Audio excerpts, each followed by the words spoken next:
In section 4.2, we are going to be graphing logarithmic functions. And we're going to be dealing with transformations, vertical shifts, horizontal shifts, reflection, and vertical and horizontal shrinking and stretching.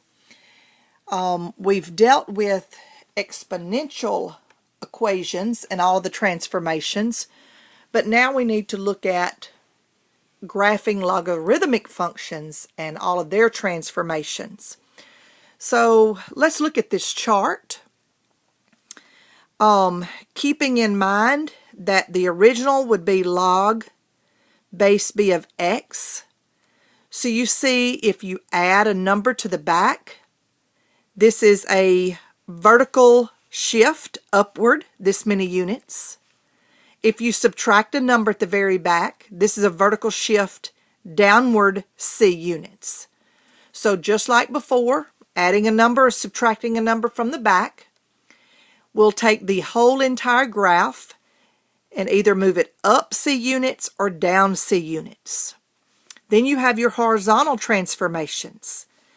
The number is added or subtracted inside the parentheses to x. So it's either you'll have x plus c or x minus c in the parentheses. So by adding c, you're moving it the opposite, which would be moving it to the left. You would think adding c would mean go to the right, but it actually means to the left c units. Subtracting c means to the right c units. And the vertical asymptote is x equals to c. So you would just, to find the vertical asymptote, you would solve for the x equals to c. Next, a reflection. You see if there's a negative been added, either in the front or in front of the x. So if there's a negative been added, this is out on the front, this is a reflection over the x-axis. If there's a negative been added on the inside, it is a reflection about the y-axis. And then let's talk about vertical stretching. Vertical stretching has a number on the front that's being multiplied times the log. And remember, if c is greater than 1, it's a vertical stretch. If c is a fraction, it is a shrink. Okay? And we just looked through these rules involving exponential functions, but these rules apply to logarithmic functions. So what I want us to do, first of all, is to graph this f of x equals log base 2 of x. I want us to graph this. So first thing we need to do, remember f of x is really y equals to log base 2 of x. Now this is in logarithmic form. So what we want to do is change this to exponential form. So to graph a logarithmic function, we will need to change it to exponential form. Okay? We'll need to change it to b to the y equals to x. Okay? Remember, that is our exponential form. Now, who is my base? My base is 2. All right, to the y equals to x. Okay? Remember, the number on the other side of the equal sign in log form is the exponent. So y took the place of the exponent. Now, so let's use a table to graph this. Now, what's unusual about graphing logarithmic equations is once you change it to exponential, this is what I'm going to use to find my ordered pairs.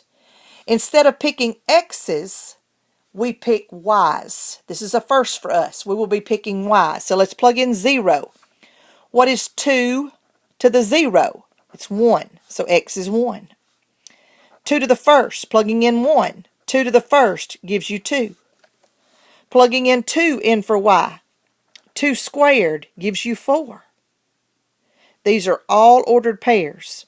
All right, let's plug in negative 1. 2 to the negative 1. Doesn't that give me 1 over 2, 1/2? Moving the negative exponent in the numerator down to the denominator. Negative 2, that's 2 to the negative 2, which would be 1 over 2 squared, or 1/4. And plugging in negative 3, 2 to the negative 3, that would be 1 over 2 cubed, or 1 over 8. Okay?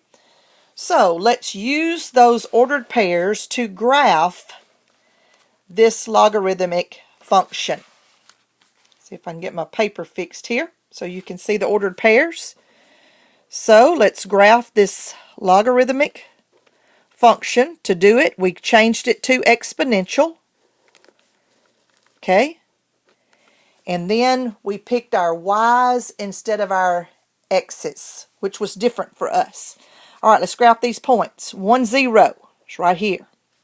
2, 1. 4, 2. 1, 2, 3, 4, up 2. Okay? And I could keep going. I could have chose 3. I could have plugged in 3 into this. 2 cubed would have been, 2 times 2 is 4. 4 times 2 is 8. So there's another point. 1, 2, 3, 4, 5, 6, 7, 8, up 1, 2, 3. So it's somewhere out about right there. Okay? All right. Now, 1/2, negative 1. So over a half, down negative 1. Somewhere right there. Okay? Over a fourth, down negative 2. Over an eighth, down negative 3. So my graph looks something similar to this. Okay? So this is f of x equals 2 log base 2 of x. Now, what if I ask you to graph f of x is equal to log base 2 of x minus 3? Say that I ask you to graph that.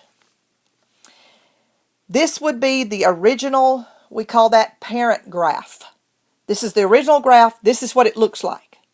Now, I just got through using my chart and talking about the transformations.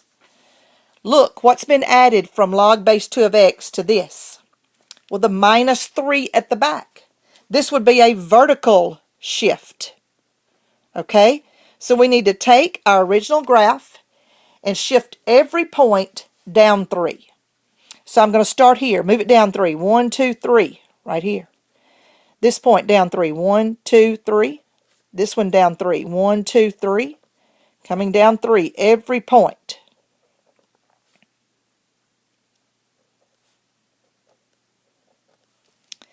So now I can connect these points. So this would be f of x is equal to log base 2 of x minus 3. Okay? So you have to graph your original graph. Then you use the original graph to help you find and transform the other graphs. Okay? So that we can get more practice of exactly what the equations would look like and what we need to do to the original graph, I want us to look at different equations. Now, this is my original graph. Okay? That's my original. What would I need to do to this graph? What would I need to do to the original graph to graph this?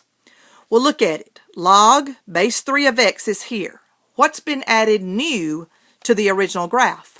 Minus 1 inside the parentheses. We just talked about that earlier. This is a horizontal shift if you add or subtract a number inside the parentheses. So this would be a horizontal shift to the right 1. Remember, if it's minus 1, you move the original graph to the right 1. So to graph this graph, we would take the original graph and move it to the right 1. All right, let's look at this next one. Again, we're coming from log base 3 of x. What's been done to this problem? What's been added? A minus 1 at the back. This is like the one I just graphed a minute ago. This would be a vertical shift down 1. Anytime the number's been added to the back or subtracted to the back, that's a vertical shift. There's no parentheses involved on the vertical shift. There is parentheses involved on the horizontal shift. All right, let's get number 3. What's been added from the original log base 3 of x? a negative. A negative's been added on the outside, okay? So this is an x-axis reflection. This is an x-axis reflection. Anytime that a negative has been added to the original problem, it is a reflection, okay? Number 4, a negative's been added on the inside the problem. So this is a y-axis reflection. You would take the original graph and you would reflect every point over the y-axis to find the newly reflected graph. And let's look at number 5. What has been added from just log base 3 of x? Well, first of all, the 1's been added. So this is like positive 1. But this would be the same as if I had negative log base 3 of x plus 1 at the back. Okay? So instead of having plus 1 at the front, I'll make that just plus 1. Okay, that was 1 minus log base 3 of x. So what I did is 1 is positive, I just moved it to the back. So this positive 1 is a vertical shift. So this would be a vertical shift up 1, okay? Vertical shift up 1.